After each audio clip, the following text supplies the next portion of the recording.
बहुत बहुत स्वागत है आप सभी का। नमस्कार, मैं हूं आपके साथ प्रीति और आप देख रहे हैं सुबह 9 बजे। शुरुआत करेंगे हेडलाइंस के साथ। केंद्र का दिल्ली समेत 4 राज्यों को प्रदूषण रोकने के निर्देश, वाहनों पर सख्ती से करे कार्रवाई। दिल्ली में ऑड इवन फॉर्मूले का ट्रायल शुरू।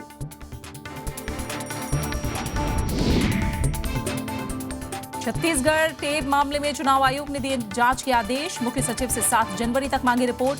कांग्रेस की एसआईटी जांच की मांग। 3 राज्यों के विधान परिषद चुनाव में कांग्रेस का शानदार प्रदर्शन, 39 में से 18 पर कब्जा। बीजेपी को 7 सीटें, तेलंगाना में टीआरएस को 4 पर मिली जीत।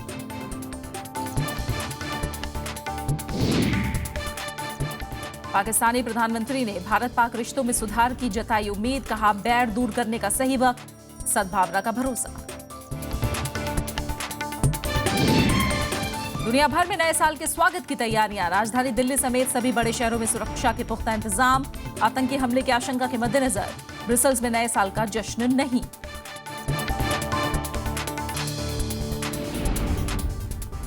राजधानी में बढ़ते प्रदूषण को लेकर केंद्र सरकार ने दिल्ली और 3 पड़ोसी राज्यों को निर्देश जारी किए हैं। इसमें प्रदूषण फैलाने वाले वाहनों और उद्योगों के खिलाफ तत्काल कार्रवाई करने को कहा गया है। नियम तोड़ने वालों के खिलाफ पर्यावरण संरक्षण और वायु प्रदूषण कानून के तहत कार्रवाई की जाएगी। राज्यों के प्रदूषण नियंत्रण बोर्ड को जागरूकता अभियान शुरू करने का निर्देश दिया गया है। दिल्ली के साथ ही पड़ोसी राज्यों में भी प्रदूषण रोकने के लिए कदम उठाए जा रहे हैं। बुधवार को केंद्रीय वन और पर्यावरण मंत्रालय ने दिल्ली, उत्तर प्रदेश, हरियाणा और राजस्थान को निर्देश जारी किया। इसमें प्रदूषण फैलाने वाले वाहनों, उद्योगों और निर्माण गतिविधियों से होने वाले प्रदूषण को रोकने के लिए पहले से बने नियमों को सख्ती से लागू करने के लिए कहा गया है। ये बंधन सेक्शन 18 के तहत इसके लिए सभी राज्य सरकारें और उनके अंदर आने वाली सभी नगर निगम, इन सबको हमने पर्यावरण कानून के तहत उनको आज आदेश 18 सेक्शन के आदेश जारी किए हैं। नई गाइडलाइंस में ज्यादा धुआं छोड़ने वाले और ओवरलोडेड वाहनों के खिलाफ कार्रवाई की बात कही गई है। अवैध ईंट भट्टों को बंद करने और प्रदूषण फैलाने वाले उद्योगों पर कार्रवाई का निर्देश है। सफाई कार्य में मशीनों का इस्तेमाल, कूड़ा जलाने पर रोक लगाने को कहा गया है। वाहनों के लिए जो विजिबली जहां धुआं निकलता दिख रहा है, उन वाहनों पर तुरंत कार्रवाई हो। जो ओवरलोड व्हीकल्स आते हैं जिसके कारण प्रदूषण होता है, वो ओवरलोड व्हीकल को के लिए सीमा पर वे ब्रिज होने चाहिए। केंद्र सरकार ने राज्यों को ग्रीन बफर्स और ट्रैफिक कॉरिडोर बनाने का भी निर्देश दिया है। केंद्रीय वन और पर्यावरण मंत्री ने कहा कि पहले से ही बने इन नियमों का क्रियान्वयन सुनिश्चित किया जा रहा है। अब इनका पालन करना अनिवार्य कर दिया गया है। Bureau report, Rajya Sabha TV. वहीं दिल्ली में 1 जनवरी से लागू होने वाले ऑड इवन फॉर्मूले का इस वक्त ट्रायल चल रहा है। इसके लिए आज सुबह 9 बजे से 11 बजे तक का वक्त रखा गया है। दिल्ली सरकार राजधानी की करीब 1 दर्जन सड़कों के 200 मेजर पॉइंट्स पर यह ट्रायल कर रही है। ट्रायल रन में दिल्ली ट्रांसपोर्ट विभाग, डीटीसी, ट्रैफिक पुलिस समेत संबंधित विभागों के अधिकारी और कर्मचारी हिस्सा ले रहे हैं।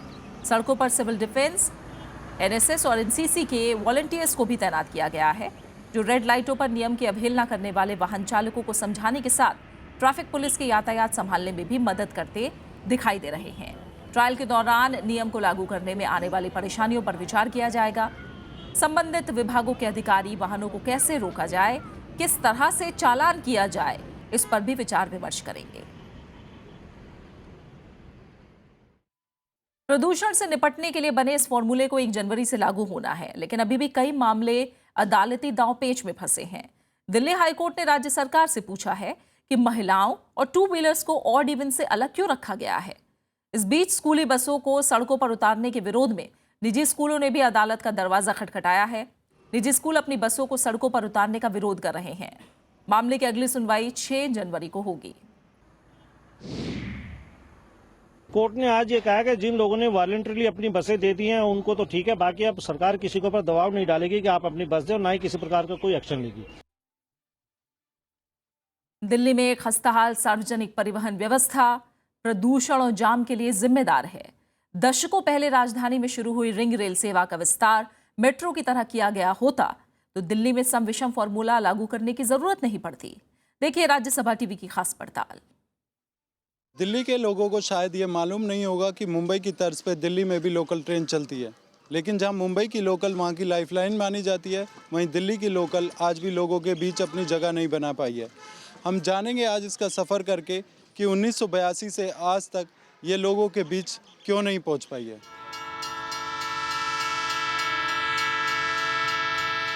दिल्ली के बढ़ते दायरे को देखते हुए 80 के दशक में रिंग रेल की योजना तैयार की गई थी, जिसे 1982 में 34 करोड़ की लागत से शुरू भी कर दिया गया।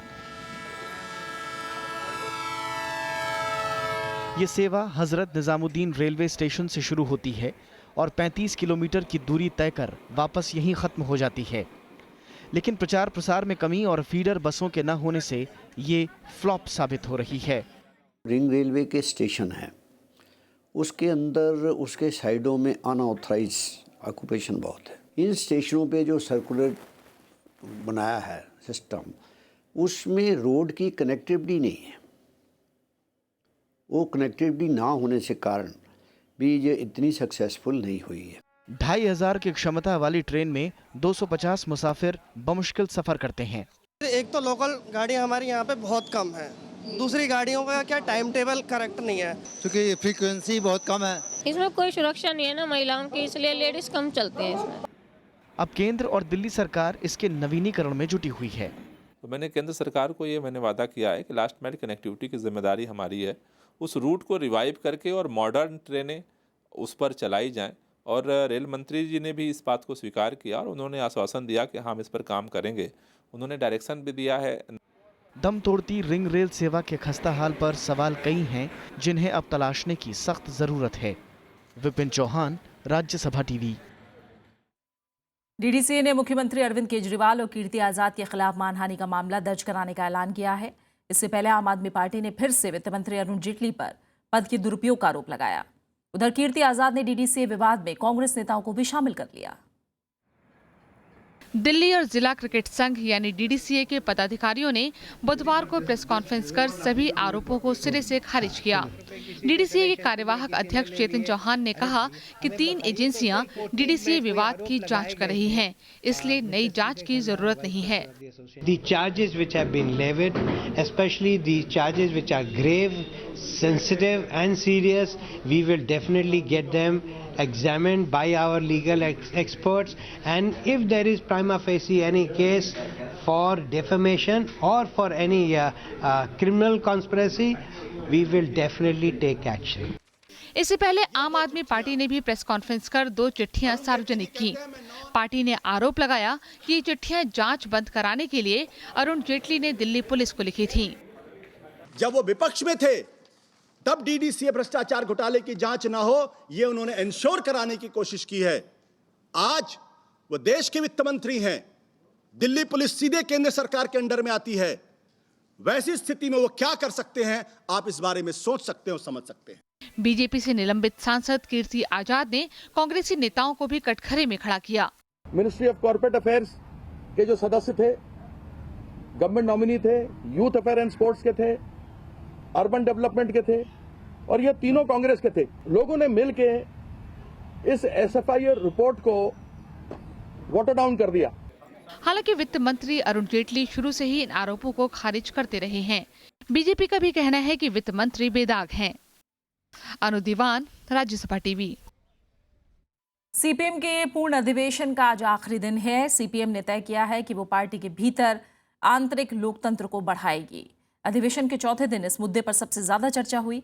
इसके साथ ही ये भी तय हुआ है कि 3 साल में पार्टी में कम से कम 1/4 महिलाओं को भी सदस्य बनाया जाएगा। सीपीएम में विरोध की आवाज को ज्यादा जगह मिलेगी। पार्टी ने माना है कि कई मौके पर केंद्रीय जनवाद के सिद्धांत का गलत इस्तेमाल हुआ है। इसके साथ ही पार्टी नेताओं के लिए भी दिशा निर्देश तय किए गए हैं। पार्टी के नेताओं को लोगों के बीच बने रहने को कहा गया है। As far as democratic centralism, we have reviewed the working of democratic centralism in the party, and we feel the key link today is to strengthen inner party democracy. That is the key link in the proper functioning of democratic centralism. CPM ने तय किया है कि अगले 3 साल में party सदस्यों में से कम 25% महिलाएं होंगी। इसके अलावा पार्टी नेतृत्व में दलितों, मुसलमानों और नौजवानों को अधिक तरजीह दी जाएगी। पार्टी समयबद्ध तरीके से इन फैसलों को लागू भी करेगी। We have decided on the question of the youth. The party will adopt a document on the work among the youth front, perspective for that. That we have fixed a time frame for that. Similarly, on various areas, we have fixed time frame. 37 साल बाद party संगठन की विस्तृत समीक्षा करने बैठी CPM ने माना कि देश के बदलते हालात की नब्ज समझने में उससे चूक हुई। इसके लिए पार्टी के नेताओं को खूब आलोचना भी झेलनी पड़ी। श्याम सुंदर, राज्यसभा टीवी। श्याम सुंदर हमारे साथ कोलकाता से सीधे हमारे संवाददाता जुड़े हैं, उनका हम रुख करेंगे। श्याम, आज आखिरी दिन है सीपीएम के पूर्ण अधिवेशन का। राजनीतिक हाशिए पर पहुंच चुकी पार्टी को अंधेरे से बाहर निकालने की कितनी ठोस रणनीति अब तक आपको नजर आई है और कितनी बड़ी चुनौती है इस रणनीति को लागू करना भी? देखिए, यहाँ पर जिस रणनीति पर चर्चा हुई है वो कितनी ठोस है ये तो वक्त के साथ ही साबित होगा। और आज सीताराम येचुरी जो भी पूरी बहस हुई है संगठन को लेकर उसका जवाब देंगे और उसके बाद रिपोर्ट एडॉप्ट होगी। उसमें जो संशोधन आए हैं, जो सुझाव आए हैं, वो किस हद तक लीडरशिप ने माने हैं, किस तरह की रणनीति है, वो दस्तावेज अभी सामने आना बाकी है। लेकिन जो अभी तक बहस हुई है उसको लेकर एक बात कही जा सकती है कि सीपीएम जिसने अभी अप्रैल में अपनी पार्टी कांग्रेस की थी और उसके बाद उन्होंने भाजपा और कांग्रेस दोनों से समान दूरी रखने की जो बात कही थी उसमें एक बदलाव नजर आता है। आज लचीलेपन की बात हो रही है, चाहे वो पॉलिटिकल टैक्टिकल लाइन की बात करें या पार्टी संगठन की बात करें। केंद्रीय जनवाद यानी कि जो केंद्रीय जनवाद को मूल सिद्धांत माना जाता है कम्युनिस्ट पार्टी का, लेकिन पार्टी ने यह माना है कि केंद्रीय जनवाद के नाम पर जो अलग राय रखने वाले लोग हैं उनको दबाया गया है पार्टी में। केंद्रीय जनवाद के नाम पर जो ऊपर की कमेटियां हैं वो नीचे की कमेटियों की बात नहीं सुन रही हैं, इसलिए पार्टी को खामियाजा भुगतना पड़ा है। लेकिन जो बड़ा फर्क नजर आ रहा है यहाँ पर जो अप्रैल की पार्टी कांग्रेस के बाद और अभी की अगर बात करें तो अभी पार्टी ये मानती है कि भारतीय जनता पार्टी जो है वो पहला निशाना होना चाहिए और उसके लिए अगर कांग्रेस जैसी पार्टियों को भी साथ लेना पड़े तो उस पर विचार जरूर किया जाना चाहिए। और यही कारण है कि प्रकाश करात जो पूर्व महासचिव हैं सीपीएम के, जिनको हार्डलाइनर माना जाता है पार्टी में, कल जब वो मीडिया से मुखातिब हुए तो उन्होंने कहा कि पश्चिम बंगाल में कांग्रेस को चुनाव में साथ लेने के बारे में विचार होगा, पार्टी की राज्य कमेटी विचार करेगी और एक पॉपुलर मूड है उसको पार्टी ध्यान में रखेगी। बिल्कुल श्याम, बहुत बहुत शुक्रिया आपका हमारे साथ जुड़ने के लिए, इस तमाम जानकारी को हम तक पहुंचाने के लिए। और आइए अब खबरों में आगे बढ़ते हैं। छत्तीसगढ़ में बीते साल अंतागढ़ विधानसभा सीट पर हुए उपचुनाव से जुड़े कथित ऑडियो टेप के सामने आने के बाद चुनाव आयोग हरकत में आ गया है। आयोग ने छत्तीसगढ़ के मुख्य सचिव को इस मामले में तत्काल उचित जांच गठित करने का आदेश दिया है। आयोग ने मुख्य सचिव को 7 जनवरी तक अपनी टिप्पणियों के साथ तथ्यात्मक रिपोर्ट सौंपने का निर्देश दिया है। इस ऑडियो में उपचुनाव में कांग्रेस उम्मीदवार के मैदान से हट जाने के पीछे कथित तौर पर वित्तीय प्रलोभन दिए जाने की बात की गई है।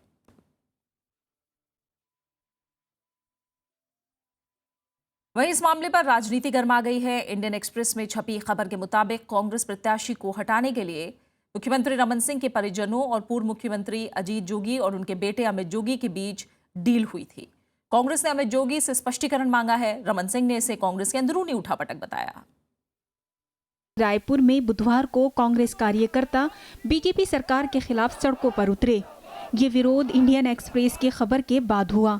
खबर में मुख्यमंत्री रमन सिंह के दामाद पुनीत गुप्ता और पूर्व मुख्यमंत्री अजीत जोगी और उनके बेटे अमित जोगी के खिलाफ गंभीर आरोप लगाए गए हैं। अखबार के मुताबिक 2014 में अंतागढ़ विधानसभा उपचुनाव में इन लोगों के बीच डील हुई, जिसके बाद कांग्रेस उम्मीदवार मंतूराम पवार मैदान से हट गए।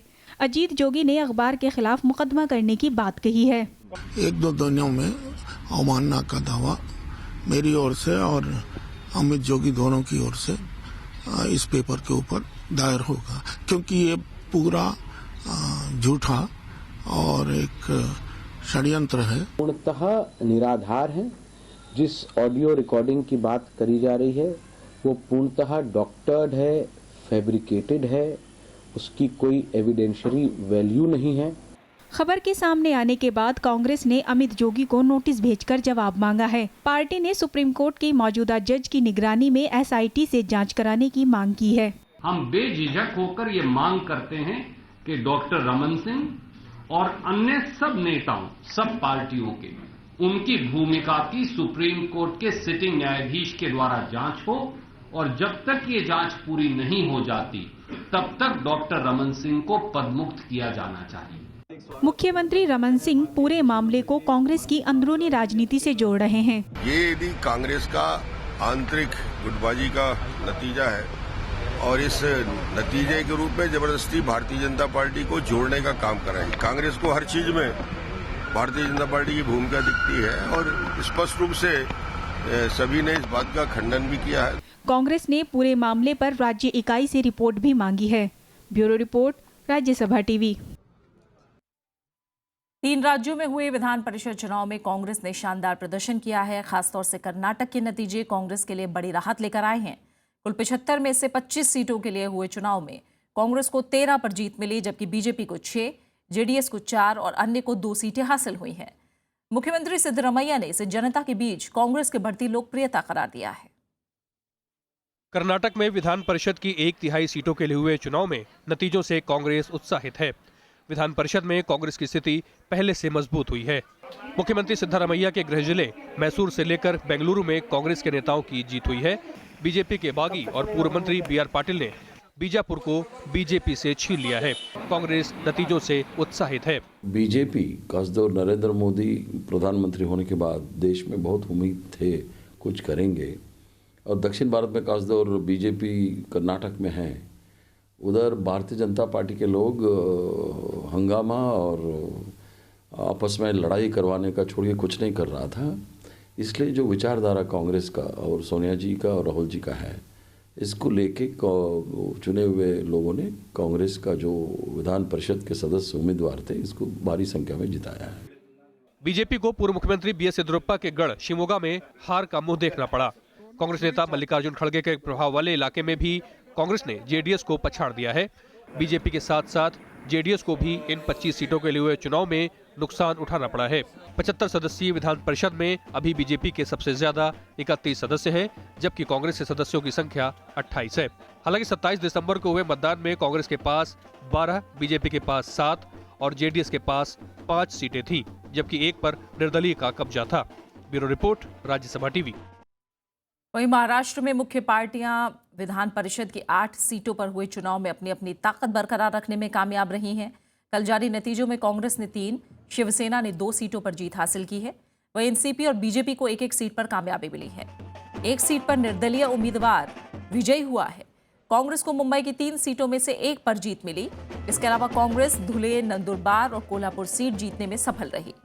शिवसेना को मुंबई की 1 और अकोला, वाशिम, बुल्ढाना सीट पर जीत मिली। बीजेपी को नागपुर सीट पर जीत हासिल हुई है। तेलंगाना में भी विधान परिषद की 6 सीटों के लिए हुए चुनाव के नतीजे आ गए हैं। सत्तारूढ़ टीआरएस के खाते में 4 सीटें गई हैं।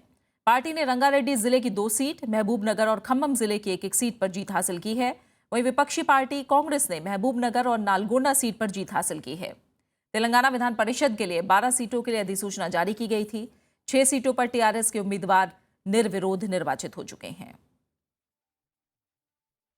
कांग्रेस अध्यक्ष सोनिया गांधी ने आरोप लगाया है कि राजनीतिक लाभ के लिए श्री नारायण गुरु की विरासत हड़पने की कोशिश हो रही है। नारायण गुरु केरल के महान समाज सुधारक थे। सोनिया गांधी ने कहा कि गुरु की विचारधारा को सांप्रदायिक बनाया जा रहा है।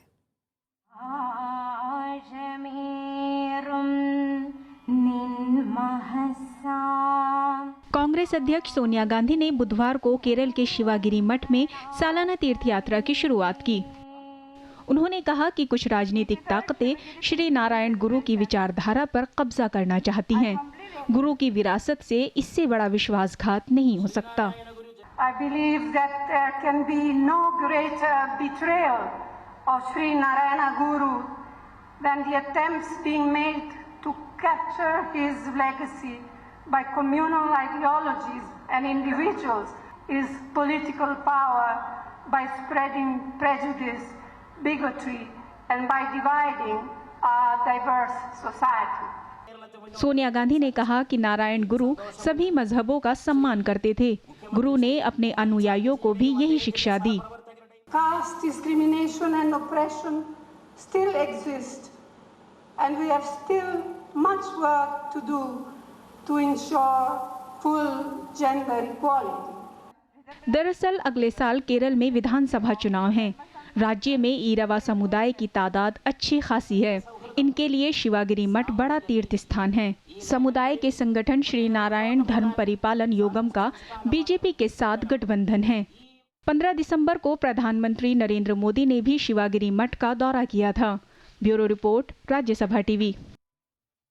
केंद्रीय कैबिनेट ने कल रेल सेवाओं में केंद्र और राज्य सरकारों की साझा हिस्सेदारी वाली कंपनियां बनाने के फैसले को मंजूरी दे दी। प्रधानमंत्री नरेंद्र मोदी की अध्यक्षता में हुई कैबिनेट की बैठक में तय किया गया कि इस तरह की कंपनियों में केंद्र की हिस्सेदारी किसी भी राज्य में 50 करोड़ से ज्यादा नहीं होगी। इससे रेल परियोजनाओं में राज्य सरकारों की वित्तीय हिस्सेदारी बढ़ाने और नए संसाधन जुटाने में मदद मिलेगी।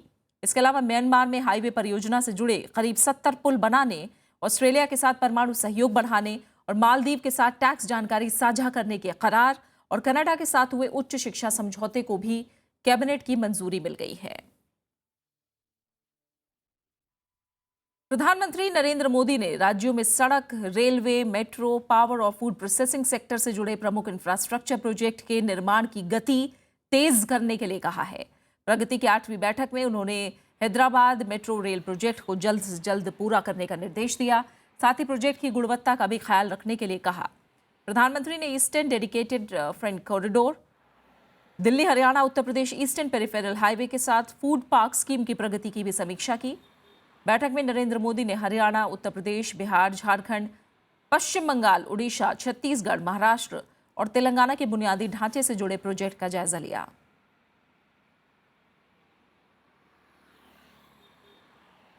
नागर विमानन मंत्री अशोक गजपति राजू ने कल नुकास 2 प्रणाली का उद्घाटन किया। हवाई अड्डों के नजदीक बनने वाली इमारतों के लिए मंत्रालय से अनापत्ति प्रमाण पत्र लेना पड़ता है। इसमें लोगों को खासी परेशानियों का सामना करना पड़ता था। इस समस्या से निपटने के लिए एयरपोर्ट अथॉरिटी ने नोकास नाम से अनापत्ति प्रमाण पत्र देने की ऑनलाइन प्रणाली विकसित की थी। नोकास के तहत देश के 12 प्रमुख एयरपोर्ट के करीब निर्धारित ऊंचाई तक की इमारतें बनाने के लिए बिल्डरों को एनओसी लेने की जरूरत नहीं पड़ेगी। इसके लिए एयरपोर्ट अथॉरिटी ने कलर कोडिंग जोनिंग मैप जारी किए हैं। इनमें रंग के आधार पर बिल्डर पता कर सकते हैं कि कितनी ऊंचाई तक की इमारत बनाई जा सकती है। These things were once introduced, once it goes on, you have to see how they are working, and you will have to kind of improve. केंद्र सरकार ने कहा है कि श्रम कानून में सुधारों को लागू करते वक्त मजदूरों के हितों से कोई खिलवाड़ नहीं होगा। भारतीय मजदूर संघ के कार्यक्रम में वित्त मंत्री अरुण जेटली ने ट्रेड यूनियनों से बातचीत की पेशकश की। उन्होंने कहा कि मजदूरी बढ़ाने के लिए विकास दर बढ़ानी होगी। वित्त मंत्री अरुण जेटली बुधवार को दिल्ली में भारतीय मजदूर संघ के कार्यक्रम में पहुंचे। उन्होंने कहा कि विकास का फायदा सबसे पहले मजदूरों और गरीबों को मिलना चाहिए। वित्त मंत्री ने कहा कि 7वें वेतन आयोग और 1 रैंक 1 पेंशन को लागू करने के लिए 1 लाख करोड़ रुपए से अधिक की जरूरत होगी। आज जो हमारा आर्थिक प्रगति का स्तर है 7-7.5% का, ये तब है जब दुनिया में बिल्कुल आर्थिक प्रगति रुकी हुई है। इसको बढ़ाना है, इसको कम से कम 1-1.5% और बढ़ाना है। कार्यक्रम में श्रम मंत्री बंडारू दत्तात्रेय ने श्रम कानूनों में सुधारों पर मजदूरों की चिंताएं दूर करने की कोशिश की। उन्होंने कहा कि इन सुधारों में मजदूरों के हितों का पूरा ख्याल रखा जाएगा। 44 लेबर लॉस है, वो लेबर लॉस को हम सिंप्लीफिकेशन कर रहे हैं और कहाँ भी जो है मजदूर के हित में ही होगा। कहाँ भी जिस एग्जिस्टिंग एक्ट में से कोई भी ऐसी कानून निकाला नहीं जाएगा। सरकार का इरादा नए साल में श्रम सुधारों को लागू करना है। श्रमिक संगठन इसका विरोध कर रहे हैं। श्रमिक संगठनों ने 12 मांगे रखी हैं। प्रणव गोस्वामी, राज्यसभा टीवी। नेपाल के प्रधानमंत्री केपी शर्मा ओली जल्द ही चीन की यात्रा पर जाने वाले हैं। संविधान में संशोधन की मांग कर रहे मधेसियों को ये और उकसा सकता है। विदेश मंत्रालय ने फिलहाल इस पर कोई टिप्पणी करने से इनकार किया है, लेकिन विदेश मामलों की संसदीय स्थायी समिति ने इस पर गहरी चिंता व्यक्त की है और भारत सरकार से नेपाल की स्थिति को देखते हुए सक्रिय होने की मांग की है। संसदीय समिति में मंगलवार देर शाम तक नेपाल की स्थिति पर चर्चा हुई। बैठक में सरकार से नेपाल की स्थिति पर गंभीरता दिखाने की मांग हुई। इसके पहले विदेश मामलों की परामर्श समिति ने भी इस मुद्दे पर चर्चा की थी, जिसमें खुद विदेश मंत्री सुषमा स्वराज मौजूद थीं। सदस्यों ने भारत से अंतर्राष्ट्रीय मीडिया दल और राजनीतिक प्रतिनिधिमंडल नेपाल भेजने की मांग की है। विदेश मंत्री सुषमा स्वराज ने भी संसद में ये प्रस्ताव रखा था। I am not aware of the government having decided to accept my recommendation and create an all-party delegation of MPs to travel to Nepal as emissaries of the government of India and of the people of India to speak to the political establishment in Nepal on both sides and resolve the problem. I think that's something that we could do, but so far the government has not done it. हाल में नेपाल के उप प्रधानमंत्री और विदेश मंत्री कमल थापा मंगलवार को Beijing यात्रा से लौटे थे। प्रधानमंत्री केपी शर्मा ओली भी अपनी पहली विदेश यात्रा पर चीन जाने वाले हैं। ओली की यात्रा के दौरान नेपाल और चीन के बीच तेल और गैस की आपूर्ति में स्थायी सहयोग के अलावा नेपाल के साथ व्यापक व्यापार पर समझौता हो सकता है। फिलहाल चीन ने नेपाल को 14 लाख लीटर तेल अनुदान के तौर पर देने का भरोसा दिया है। परिमाणमा यो सहायता स्वरूप इन्धन प्राप्त भएको थियो, करिब करिब त्यति नै छन्। उसमा अब यो परिमाणमा थप फेरि अनुदानको रूपमा चाहिने सहायता प्राप्त हुने प्रष्ट रूपमा जानकारी म तपाईहरुलाई गराउँछु। चीन ने नेपाल तक रेल लाइन बिछाने और नेपाल में पनबिजली संयंत्र लगाने में भी रुचि दिखाई है। भौगोलिक और सांस्कृतिक कारणों से चीन बहुत लंबे समय तक नेपाल के नजदीक नहीं आ सकता है। एक तो यह घाटे का सौदा है और दूसरा इससे तिब्बत में ही अस्थिरता पैदा हो सकती है। इसलिए नेपाल सरकार को चाहिए कि वे मधेसियों के करीब आकर उनके साथ मिलकर कोई समाधान खोजे। राज्यसभा टेलीविजन के लिए दिल्ली से अखिलेश सुमन। जम्मू कश्मीर के पुलवामा जिले में आज तड़के सेना ने 2 आतंकियों को मार गिराया। आतंकियों और सेना के बीच बुधवार शाम से मुठभेड़ शुरू हुई थी। सेना को पुलवामा में 3 आतंकियों के छिपे होने की खबर मिली थी। इसके बाद इलाके की घेराबंदी कर दी गई। सुबह 5 बजे आतंकियों ने भागने की कोशिश की। गोलीबारी में 2 आतंकी ढेर हो गए। इलाके में तलाशी अभियान जारी है। पाकिस्तान के प्रधानमंत्री नवाज शरीफ का मानना है कि भारत और पाकिस्तान के लिए तनाव खत्म करने का ये सबसे उपयुक्त समय है। नवाज शरीफ ने भरोसा जताया कि नरेंद्र मोदी के लाहौर दौरे से उपजी सद्भावना कायम रहेगी। बलूचिस्तान के झोब हवाई अड्डे पर मीडिया से बातचीत में शरीफ ने कहा कि सद्भावना कई समस्याओं का समाधान है। नवाज शरीफ ने पिछले हफ्ते लाहौर आने के लिए नरेंद्र मोदी का शुक्रिया अदा किया।